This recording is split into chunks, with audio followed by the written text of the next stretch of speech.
दोस्तों, आप शायद सभी को पहले से ही पता होगा कि ए आर रहमान जो कि बहुत ही अच्छी म्यूजिक डायरेक्टर और कंपोजर हैं, इन्होंने बहुत सी अच्छी जानी मानी मूवी में अपना म्यूजिक है। उन्होंने हाल ही में अभी बीबीसी एशिया नेटवर्क को इंटरव्यू दिया था और उस इंटरव्यू के दौरान जब उनसे सलमान खुर्शीद उनके साथ में बैठे होते जो उनका इंटरव्यू ले रहे थे, उन्होंने उनसे एक बॉलीवुड के बारे में सवाल पूछा कि आखिरकार में बॉलीवुड में क्या भेदभाव होता है, कोई डिस्क्रिमिनेशन वगैरह चीज़ें ऐसी इस तरह की होती हैं। तो उन्होंने इसके जवाब में ये सवाल दिया था कि मेरे साथ में पिछले 8 सालों में से लेकर के एक ऐसी पावर शिफ्ट हुई है जो कि मुझे एक मुस्लिम होने के कारण एक काम नहीं मिल पाया, तो मेरे से काम नहीं आया। उन्होंने ये बात कही थी और मतलब कि कहीं ना कहीं इन्होंने इस बात की थोड़ी तरफ इशारा दिया था कि मुस्लिम होने की वजह से उनसे कई जगह ऐसी हुई हैं जहाँ पे उनसे बॉलीवुड में से काम छीन लिया गया या काम नहीं दिया गया या काम किसी और को ट्रांसफर कर दिया गया। तो इस बातों को लेने के बाद में जब ये सोशल मीडिया पर ये वीडियो उनका वायरल हुआ, ये स्टेटमेंट ए आर रहमान का सुना गया, देखा गया, तो लोगों ने अलग अलग तरह तरह की प्रतिक्रिया दी। जैसे as you know already as user that everybody give their own suggestion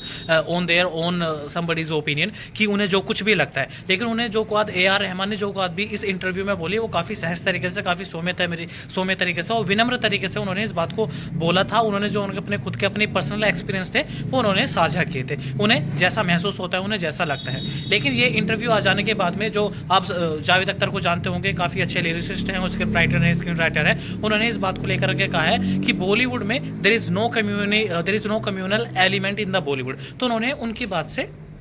खारिज कर दिया कि मैं इस बात को नहीं मानता। कंगना रनौत हाँ, जो कि हिमाचल प्रदेश से मंडी से सांसद है, उन पर ना तो सांसद में अच्छे से तरीके से काम हो पा रहा है, उन्होंने उनका बॉलीवुड इंडस्ट्री में अच्छे से काम हो पा रहा है। उनकी जितनी भी आप मूवी देखोगे 2015 से लेकर के 2026 तक उन्होंने अभी तक एक भी हिट मूवी नहीं दी है। खैर, उनका इस तरह की अगर कोई बात हो, कंट्रोवर्सी हो, तो उन्होंने भी अपना हिस्सा उसमें डालना ही था, कंट्रीब्यूशन करना था। तो उन्होंने भी कहा कि मुझे नहीं लगता यहाँ पर ऐसी बहुत सारी चीज़ें हुई हैं कि इस तरह का कोई एलिमेंट है, कोई कम्युनल नाम का एलिमेंट है। दूसरी तरफ जो सानिया सिंगर है, उन्होंने भी इस बात को लेकर के बोला, काफ़ी कुछ बोला। यानी बॉलीवुड में जो उनके सिंगर थे, जो उन्हीं के ही साथ में काम करने वाले थे, उन्होंने भी इस बात को उनका साथ नहीं दिया, बल्कि उनके अगेंस्ट में खड़े होकर के ये सब बातें बोली। लेकिन यहाँ पर एक वरुण ग्रोवर नाम का एक संगीतकार है, उन्होंने इनके पक्ष में आवाज़ उठाई है, उन्होंने इनके पक्ष में बोला है और उन्होंने बताया है कि ऐसा उन्होंने सिर्फ अपने एक्सपीरियंस रखे थे और वह उनके समर्थन में उतरे हैं। उन्होंने उनकी तारीफ़ की है। उन्होंने जो आमिर खान की जो मूवी है लगान में उनका एक गाना द पालनहार, उसे भी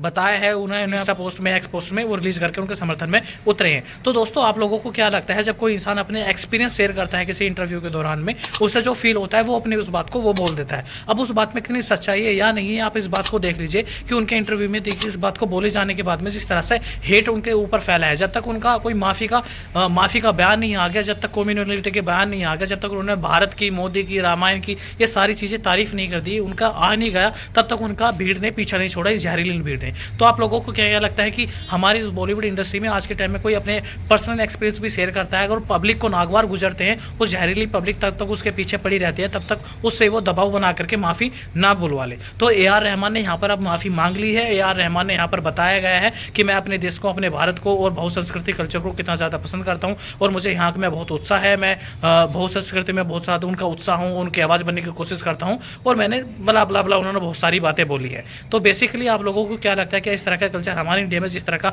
किया जा रहा है, बताया जा रहा है, वो आप लोगों को सही लगता है या अच्छा लगता है, बुरा लगता है? खैर, मुझे तो पर्सनली इस बात को बहुत बुरा लगा है कि जो कि ए आर रहमान, जो कि नेशनल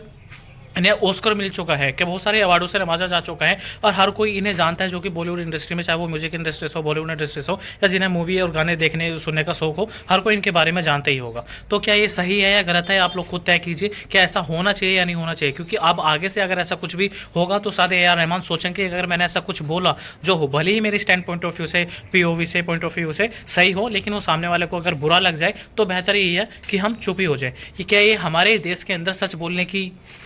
जो कॉन्सिक्वेंसेस फेस करने होते हैं किसी भी सेलिब्रिटी को, क्या ये सही है, गलत है? आप लोग हमें बताइए। और हाँ, कमेंट बॉक्स में ए आर रहमान ने माफ़ी मांग करके सही किया है, गलत किया है, इस बारे में भी बताइए। और आपने हमारे इस वीडियो को अगर यहाँ तक आए गए हैं तो प्लीज़ आप हमारे चैनल को सब्सक्राइब करना ना भूलें। धन्यवाद।